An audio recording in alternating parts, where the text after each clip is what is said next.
서울 양화진에 가시면 외국인 선교사 묘지가 있습니다. 그곳에 가면 약 145명의 선교사님들과 그의 가족들이 묻혀 있습니다. 우리가 잘 아는 대로 배제학당을 설립한 아펜젤러 선교사님, 그리고 이화학당을 설립한 메리 스크랜튼 여사, 또 연희전문학교를 설립한 언더우드 선교사님, 그리고 무엇보다도 여러 다 언급하지 않는 많은 선교사님들이 그곳에 묻혀 있습니다. 그 양화진 선교사님이 묻혀 있는 묘지를 걷다 보면 그 묘지 하나하나를 이렇게 바라보면서 가슴이 뭉클해지고 마음이 감동이 오고 숙연해지는 것을 경험하게 됩니다. 그곳에 루비 켄추릭이라는 선교사님 묘비가 있는데요, 루비 켄추릭 선교사님은 텍사스에서 24살에 전혀 이름도 듣지 못하고 가보지 못한 조선의 땅에 24살의 꽃다운 여자의 나이로 선교사님으로 오시죠. 그리고 9개월 정도 선교 사역을 하시다가 급성 맹장염이 걸리셔서 한국에서 세상을 떠나시고 외국인 선교사 묘지에 묻혀 있습니다.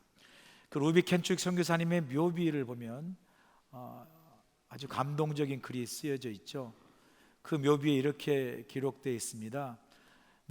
만약 내게 1000개의 생명이 주어진다면 그 1000개의 생명 모두를 다 내가 조선을 위해서 쓰고 싶다.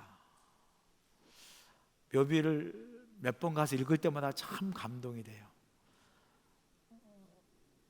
저 같으면 한 개만 쓰고 나머지는 다 딴 데 쓸 것 같은데 그 모든 걸 다 조선을 위해서 쓰겠다는 그 조선을 사랑하는 마음, 참 감동적입니다. 이런 선교사님들의 그 희생과 헌신이 있었기에 오늘 우리가 이런 자랑스러운 대한민국이 존재할 수 있는 것이죠. 여러분, 지금 대한민국이 얼마나 자랑스럽습니까? 지금 BTS, 방탄소년과 같은 한류 스타들이 전 세계 한국 문화를 알리고 있습니다. LA에 가시면 이제 비행기에 내려서 배기지 클레임으로 가는 길목에 큰 벽보에 크레딧 카드 광고가 있습니다. 이 크레딧 카드 하나면 전 세계 어느 곳에 가서 다 여행할 수 있습니다 라고 광고를 하면서 그 광고에 보면 서울 사진과 함께 김치, 돼지, 보쌈이 크게 거기에 그려져 있어요. 사진으로 찍혀 있어요. 제가 처음 보고요 놀래가지고 정말 김치, 돼지, 보쌈인가 보니까 진짜 맛있는 김치, 돼지, 보쌈이 쫙 그 크레딧 카드 광고에 실려 있어요.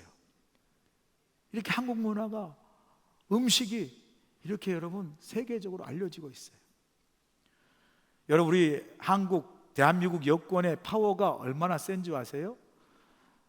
이 한국 여권만 가지면 무비자로 190여 개의 나라를 무비자로 갈 수 있어요. 그래서 이 한국 여권의 파워가요 세계 2위입니다. 2위. 어째 놀라지도 않으세요, 여러분들은? 나는 깜짝 놀랐어요. 아니, 우리나라 여권이 세계 2위. 저는 미국 독수리 여권이 세계 1위인 줄 알았어요. 아니에요, 여러분. 독수리 여권요, 한국 여권에 맥도 못 쳐요. 독수리 여권, 미국 여권은 세계 7위입니다. 7위. 1위가 싱가포르. 그죠? 여러분, 한국 이렇게 대단한 나라예요. 한국 여권 2위. 세계 경제대국 10위 안에 들어가는 놀라운 경제 성장을 이룬 이 자랑스러운 대한민국.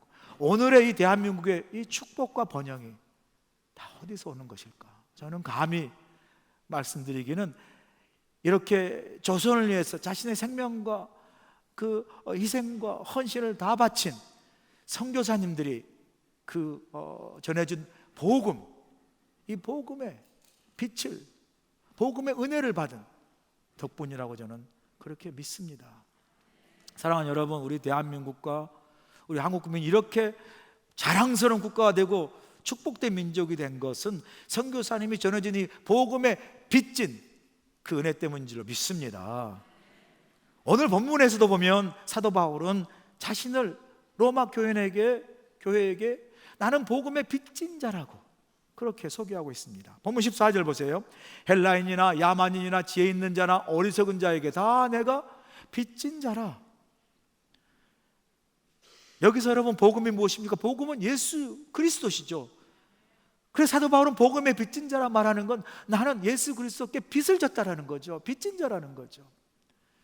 사도 바울이 예수 그리스도의 진 복음의 빚이 무엇이라고 말씀합니까? 로마서 1장 5절 6절에서 분명하게 고백하고 있지 않습니까? 그로 말미암아, 예수로 말미암아 우리가 은혜와 사도의 직분을 받아 그의 이름을 위하여 모든 이방인 중에서 믿어 순종하게 하나니 너희도 그들 중에서 예수 그리스도의 것으로 부르심을 받은 자니라 그래요. 사도 바울은 자신이 예수 그리스도의 진 복음의 빛은 뭐라고 그러죠? 그로 말미암아 은혜를 입어. 그래서 사도 바울의 복음의 빛은요, 결국은 하나님께 받은 은혜의 빛임을 고백하고 있어요. 사도 바울이 자신의 인생을 돌아봤을 때 자신이 어떤 사람입니까? 죄인 중에 괴수였어요. 초대교회 성도들을 핍박하고 죽이는 데 앞장섰고요, 교회를 박해했고요, 복음을 방해했고, 그랬던 자신을 예수님께서 찾아와 주셔서 그 은혜 가운데 구원해 주시지 않습니까? 그것도 모자라서 자신을 이방인에게 복음을 전하는 사도라는 직분을 주신 것, 아무리 생각해도 다 그것이 하나님의 은혜이기에 사도 바울은 자신의 인생을 다 돌아볼 때 자신이야말로 하나님의 은혜에 빚진 자고 예수 그리스도의 이 은혜의 복음에 빚진 자임을 고백하지 않을 수가 없었던 거죠. 그래서 사도 바울 오늘 본문에서 자신을 나는 복음에 빚진 자, 하나님의 은혜에 빚진 자라고 그렇게 소개하고 있습니다. 그러면서 사도 바울은 오늘 본문에서 이 복음의 은혜에 빚진 자, 복음의 빚진 자의 삶이 어떤 삶의 모습으로 살아가야 하는지, 복음의 빚진 자로서 자신의 삶을 통해서 우리에게 교훈해 주고 있어요. 오늘 본문의 사도 바울이 하나님의 은혜에 빚진 자, 복음의 빚진 자로서 이 땅에 우리 성도들, 우리가 어떤 삶을 살아야 되는지, 이 복음의 빚진 자의 삶의 모습을 우리에게 말씀해 주고 있지 않습니까? 그 첫 번째가 뭐죠? 복음 안에서 축복의 통로가 되는 삶을 살아야 된다는 거죠. 본문 9절 보세요. 내가 그의 아들의 복음 안에서 내 심령으로 섬기는 하나님이 나의 증인이 되시거니와 항상 내 기도에 쉬지 않고 너희를 말하며 그래요. 지금 사도 바울은 로마 교회와 성도들 향해서 내가 너희를 위해서 복음 안에서 어떻게 살아가고 있는지 하나님이 나의 증인이 되신다라고 말을 하죠. 그러면서 바울은 자신이 로마 교회와 성도를 향해서 복음 안에서 어떻게 살고 있는지, 또 어떻게 살기를 원하고 있는지를 편지의 여러 열거에서 편지에 담아 보내지 않습니까? 오늘 본문에 보시면 사도 바울이 복음 안에서 복음의 빚진 자로 자신이 어떻게 살아가는지 그 열거된 삶을 종합해서 요약해 보면요, 이 한 가지로 요약할 수 있어요. 그건 바로 우리가 받은 복음 안에서 우리는 다른 사람을 향한 축복의 통로가 되는 삶을 살아야 된다라고 우리에게 교훈해 주고 있죠. 한번 구체적으로 말씀 보실까요? 8절에 보시면 바울은 먼저 로마 교회와 성도들의 믿음이 온 세상에 소문날 정도로 신실한 것에 대해서 칭찬하고 감사하고 있어요. 그리고 9절에 보면 그런 로마 교회와 성도들을 위해서 항상 쉬지 않고 중보 기도한다라고 말합니다. 그리고 계속해서 본문 11절 보실까요? 내가 너희 보기를 간절히 원하는 것은 어떤 신령한 은사를 너희에게 나누어 주어 너희를 견고하게 하려 함이니 그래요. 또한 바울이 복음 안에 자신이 살고 있는 삶은 다름 아닌 자신이 받은 신령한 은사, 다른 말로 하면 영적인 축복을 말하는 거죠. 사도 바울은 예수를 만나고 그 복음 안에서 받은 신령한 영적인 은사와 축복이 많죠. 하나님 안에 기쁨이 넘치고 감사가 넘치고 평안이 넘치고 어떤 상황에서 자족할 수 있는 이 복음의 많은 그 신령한 은사, 영적인 축복을 받은 사람이죠. 그 자신이 받은 이 영적인 축복을 다른 성도들과, 특히 로마 교회 성도들과 나눔으로 그들의 믿음을 더욱더 강하고 견고하게 하는 그러한 삶을 내가 산다라고 고백하는 거죠. 이미 다른 모든 교회에서 그러한 삶을 살아온 바울의 삶이죠. 그리고 계속해서 본문 11절에 말합니다. 이는 곧 내가 너희 가운데서 너희와 나의 믿음으로 말미암아 피차 아니함을 얻으려 함이라. 바울은 복음의 빚진 자로서 자신의 영적인 은사와 축복으로 다른 사람 믿음을 세우고 견고케 할 뿐만 아니라 자신의 믿음을 가지고 어렵고 환난 가운데 있는 다른 성도들을 위로하는 그런 축복의 통로의 삶을 살기를 원하고 그런 삶을 살고 있다라고 고백하고 있는 거죠. 이런 사도 바울이 자신의 삶을 이렇게 복음의 빚진 자로 살고 있다라는 이 모습을 우리가 종합해 보면 결국 사도 바울에게 복음의 빚진 자는 이 복음 안에서 다른 사람을 축복하는 통로의 삶을 살아야 된다라고 말씀해 주고 있습니다. 제가 설교를 준비하면서 사도 바울처럼 또 사도 바울이 칭찬하고 감사한 로마 교회와 성도들처럼 우리 교회도 참 믿음이 칭찬받을 만하고 믿음이 신실한 많은 교인들이 있음을 제가 설교 준비하면서 참 하나님께 감사했습니다. 특별히 이 코로나 어려운 때에 이렇게 예배의 자리를 참 지키기 위해서 이렇게 믿음으로 이 자리에 나오신 여러분들의 믿음에 대해서 제가 참 감사하게 생각합니다. 또 코로나로 인해서 뿐만 아니라 지금 요즘 경제가 얼마나 어렵습니까? 물가가 너무 올라서 참 살기가 빡빡하지 않습니까? 이렇게 살기가 팍팍한 가운데서도 주님의 교회를 생각하는 마음으로 주의 나라를 위하여 귀한 헌금을 성별해서 주님의 제단에 바치는 여러분의 귀한 믿음이 너무나 감사하는 마음이 들었습니다. 교회 안에 이렇게 돌아보면 교회 안에 여러 가지 사역들이 많은데 곳곳에서 교회 사역들을 위해서 말없이 헌신하고 또 말없이 충성스럽게 수고하시는 귀한 성도님들의 믿음을 보면 참 감사하지 않을 수가 없어요. 교회 안에서만 머물지 아니하고 지역사회와 또 열방의 여러 어려운 지역의 우물을 파거나 또 특별히 열방의 어려운 어린이들을 위해서 또 성교기금 마련하고 귀한 일을 하는 우리 교회의 많은 신실한 성도님들 바라보면서 참 하나님께 제가 감사하다. 그리고 동시에 이러한 신실한 믿음을 가진 성도들의 귀한 이 헌신과 사역이 주님 안에서 기쁘게 계속 이루어지도록 또 하나님께 기도를 늘 드립니다.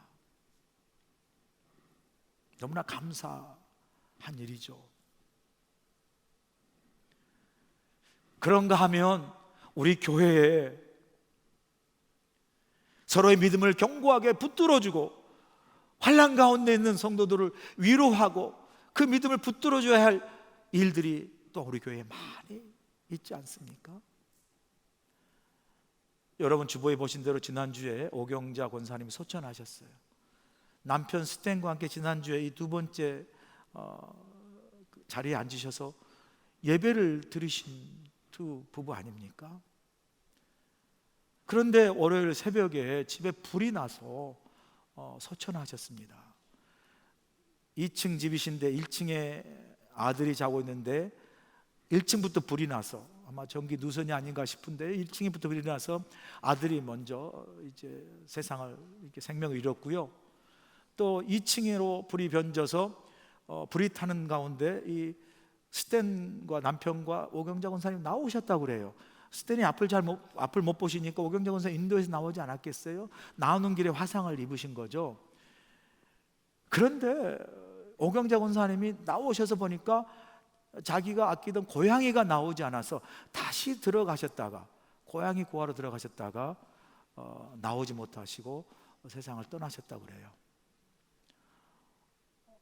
그 소식을 들으니까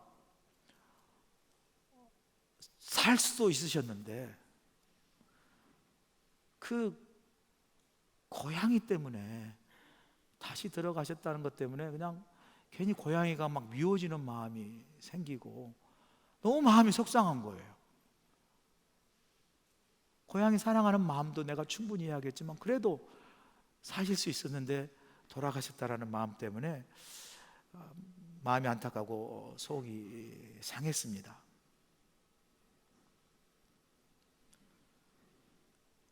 이제 남아있는 우리 스탠, 앞을 못 보신 남편이 어떻게 살아갈까, 또 그것이 걱정이 되어 기도가 절로 나오는 그런 상황이 되었습니다. 우리 교회 안에 이렇게 참 믿음 안에서 신실한 성도를 인하여 기쁘고 감사하고 즐거운 일이 있는가 하면, 또 우리가 어려운 환난 가운데 서로의 믿음을 붙잡아주고 서로를 위로하고 서로를 격곡케 해야 할 그러한 아픈 고난의 상황도 함께 있는 것을 우리가 보게 됩니다. 사랑하는 여러분, 이 복음 안에서 축복의 통로가 되는 교회가 어떤 교회입니까? 교회 안에 기쁘고 감사한 일이 있으면 함께 기뻐하고, 또 교회 안에 가슴 아프고 슬픈 일이 있으면 함께 우는 교회, 성도들 가운데 기쁜 일이 있으면 함께 즐거워하고, 성도들 가운데 슬프고 힘든 일이 있으면 함께 우는,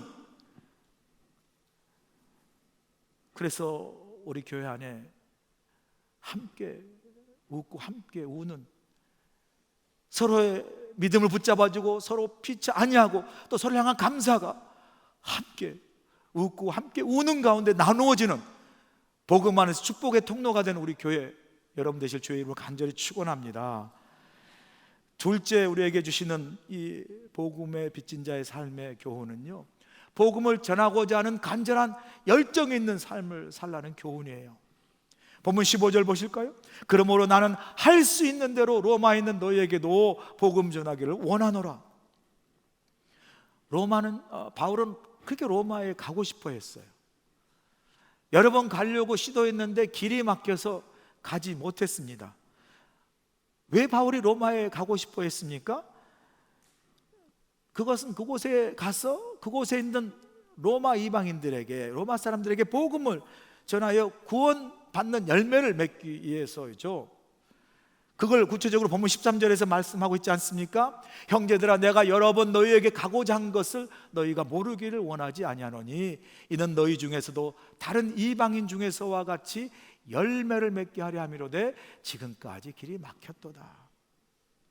다른 곳에서 복음 전할 때 이방인들이 복음을 받고 구원의 열매를 맺은 것처럼 로마에 가서도 로마에 있는 이방인들에게 복음을 전해서 구원의 열매를 맺고자 하는 그런 간절한 마음이 있었기에 막 로마에 가고 싶었던 거예요.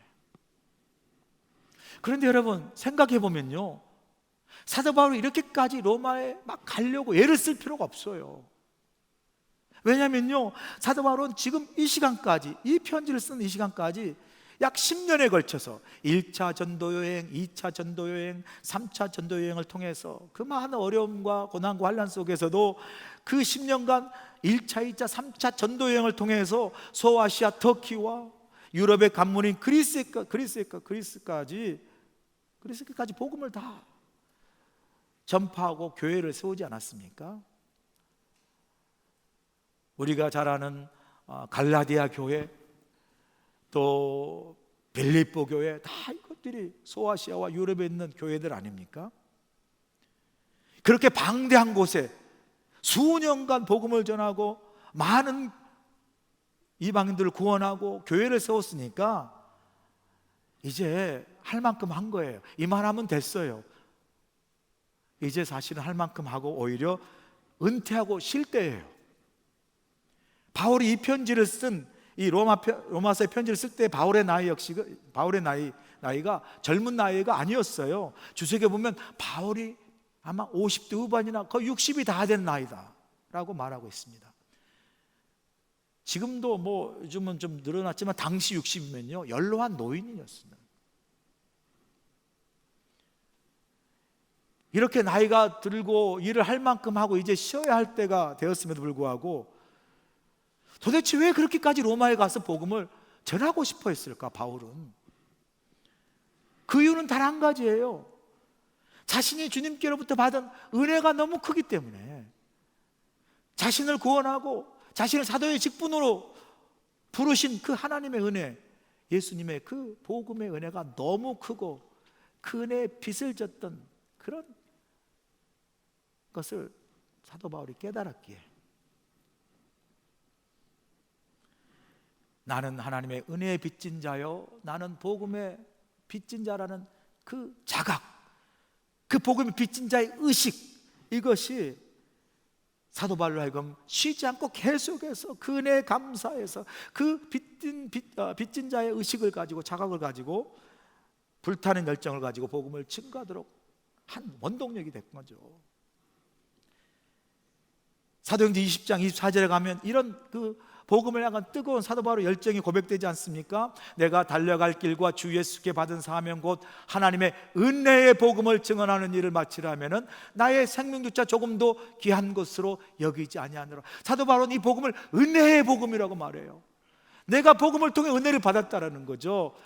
복음을 통해서 은혜 받은 나는 복음의 빚진 자라는 이 자각과 의식이 사도 바울로 하여금 그렇게 로마까지 가서 복음을 전하고 싶어 했던 거죠.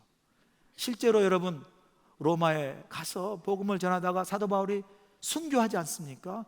성지순례 가면 로마 그 외곽에 보면요, 사도 바울이 목이 잘려 나간 그 단두대의 그 대리석이 나와 있어요. 보존되어 있습니다. 칼 자국이 나 있고요.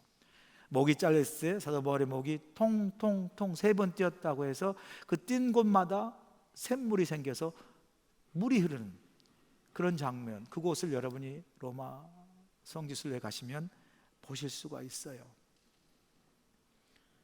그렇게 순교하기까지 복음을 전하고자 했던 것, 하나님께 받은 은혜의 빚진 자, 복음의 빚진 자라는 자각과 그 깨달음, 의식 때문이죠.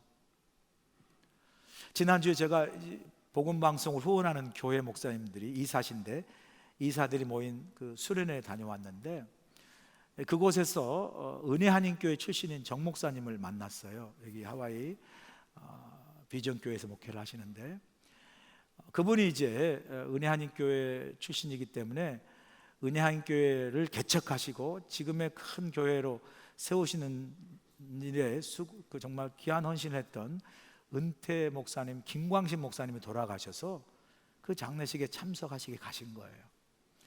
김광신 목사님은 저도 관련이 좀 이렇게 친분이 있는데요, 예전에 제가 은혜 한인교회 그 속장 수련회 갔을 때 참여한 적이 있거든요. 그것에서 우리 김광신 목사를 만났는데 저를 불러서 이렇게 무릎 꿇게 한 다음에 제 머리에 안수하시며 축복해 주신 분이 김광신 목사님이세요. 감사하죠. 젊은 목회자에게 그냥 마음을 다해 축복을 해주셨거든요.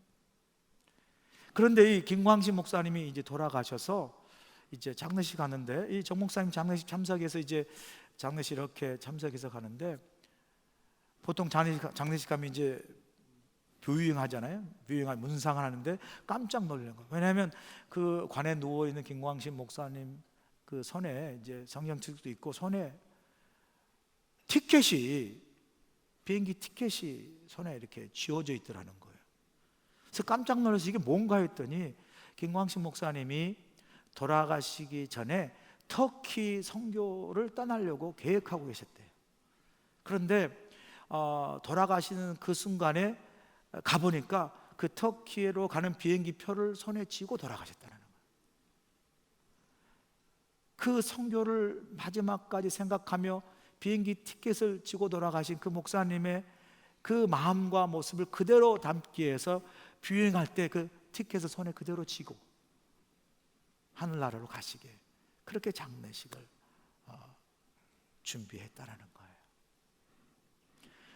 저는 그 말을 듣기만 해도 감동이 되는데 직접 가서 보면 얼마나 큰 감동이 됐을까라는 생각을 하게 됐습니다.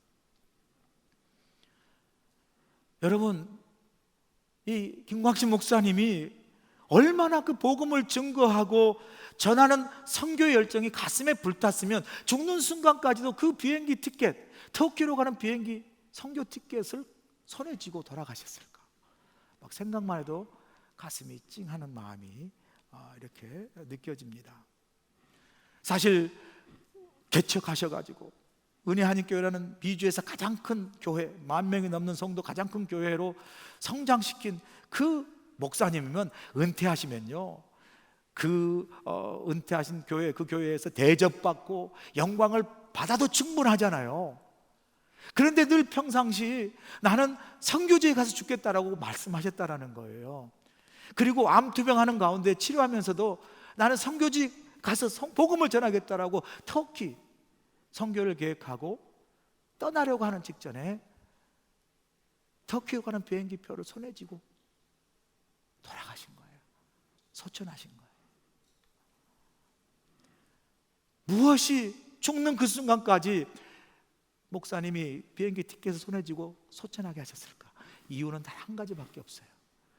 목사님이 하나님께로 받은 은혜, 주님께로 받은 그 구원의 은혜, 그 복음의 은혜가 너무 크기에 은혜의 빚진 자로서, 복음의 빚진 자로서의 그 은혜를 삶을 통해서 갚으시기 위해서, 빚진 자의 삶을 가지고 주님께 충성하시기 위해서 마지막 순간까지 비행기 티켓, 선교 티켓을 손에 쥐고 소천하시지 않았겠습니까?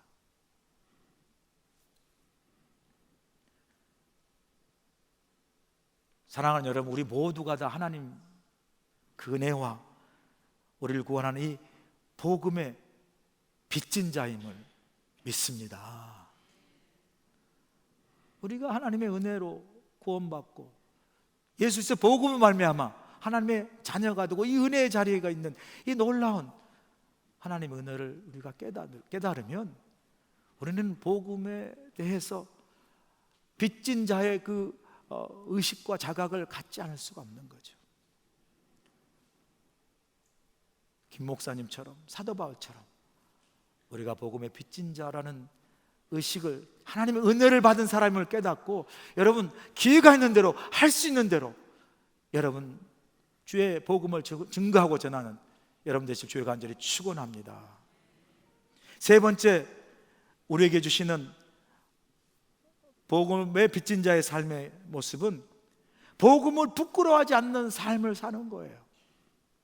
보면 16절 보세요. 내가 복음을 부끄러워하지 아니하노니 이 복음은 모든 믿는 자에게 구원을 주시는 하나님의 능력이 됨이라. 먼저는 유대인에게 그리고는 헬라인에게로다.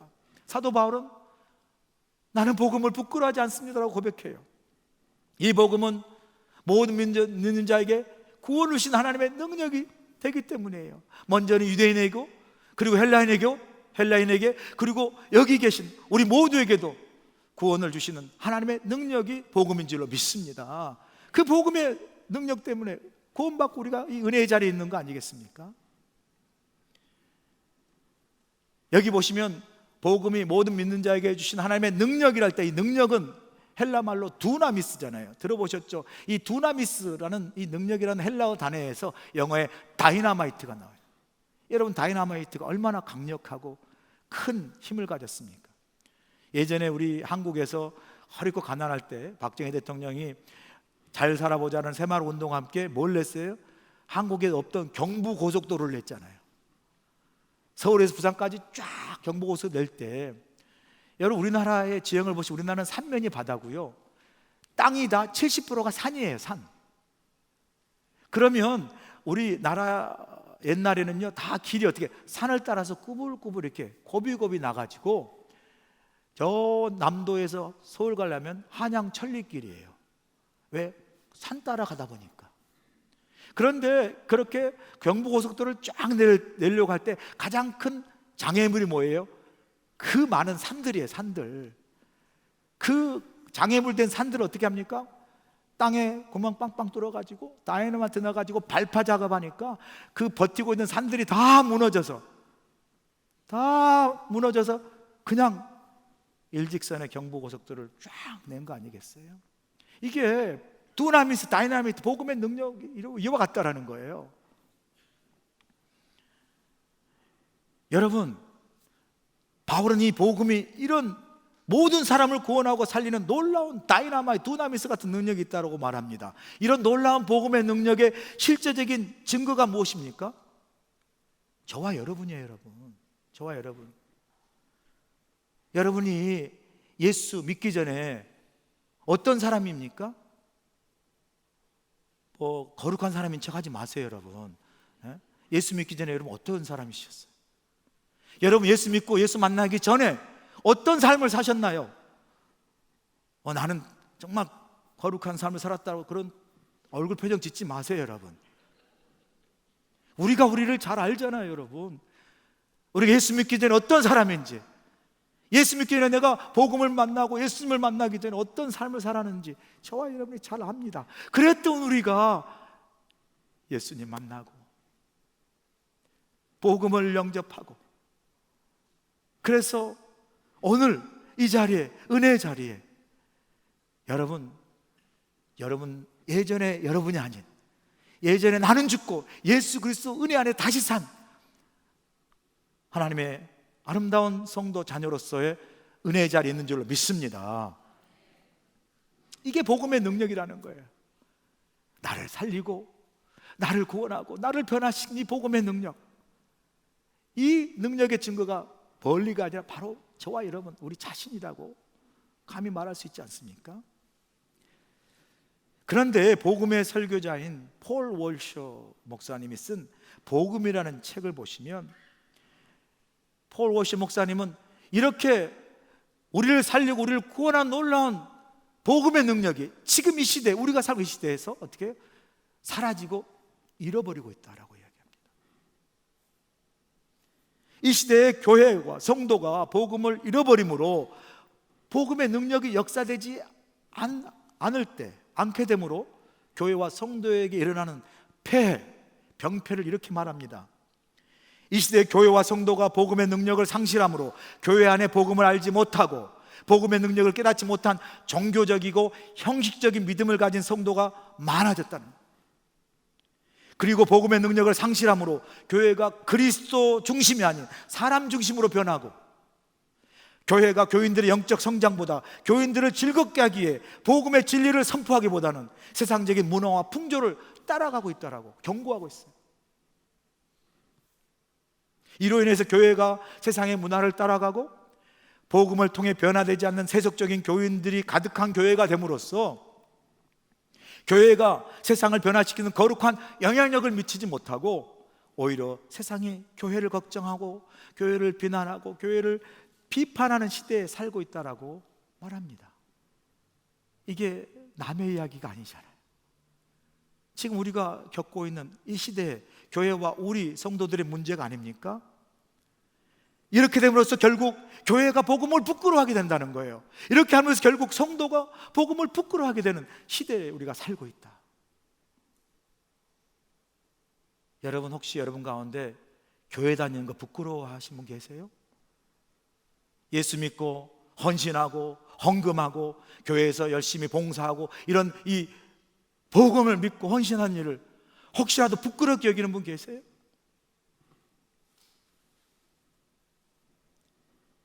폴 워시 목사님, 우리 교회와 성도가 이런 잃어버린 복음의 능력을 회복해야 된다라고 강하게 경고하고 있습니다.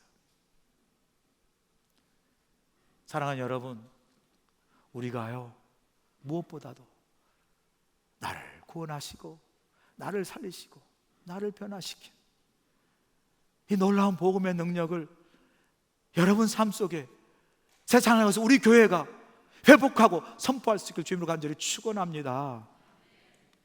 지난주에 오경자 권사님 돌아가시고 또 제 삶 속에도 좀 이런저런 일들이 있어서 마음이 많이 우울했어요. 우울한 마음이 있어서 산이나 올라가서 하이킹이나 하자. 그러고 이제 집 뒤 마키키 산에 올라가서 하이킹을 하면서 클래식 음악을 들으면서 이제 우울한 마음을 달래기 위해서 올라갔어요. 올라가고 정상을 지나서 이제 내려오는 길인데 이제 클래식 음악을 유튜브를 듣다 보니까 그것이 어느새 끝나고 갑자기 제 귀에 찬송가가 울려 퍼지기 시작하는 거예요. 찬송가 150장 영어 찬송가로 울려 퍼지는데, 150장이 여러분 아시죠? 갈보리 산 위에 십자가 섰으니 주가 고난을 당한 표라. 험한 십자가 내가 사랑함은 주가 보혈을 흘렸습니다. 막 그 찬양이 나오는데요, 갑자기 내 마음에 막 눈물이 쏟아지는 거예요. 막 눈물이 쏟아지는 거예요. 막 주체할 수 없는 눈물이 쏟아졌어요. 막 눈물을 흘리면서 찬송가를 따라 부르는데 마음에 내가 나를 위해 이렇게 십자가에 달려 죽으신 이 주님의 이 복음이 내 안에 있는 것을 잊어버렸구나 라는 마음이 주면서요, 막 찬양하는데 막 한참 울고 나는데 내 마음에 나를 사랑하기까지 최후 승리를 얻기까지 갈보리 산에 올라가 나를 위해 달려 십자가에 달려 죽으신 이 복음, 나를 사는 이 복음의 능력이 내 안에 있구나, 나를 사랑하는 주님의 복음이 내 안에 있구나.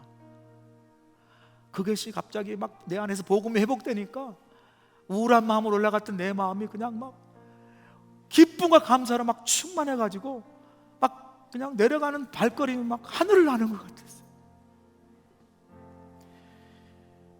최후 승리를 얻기까지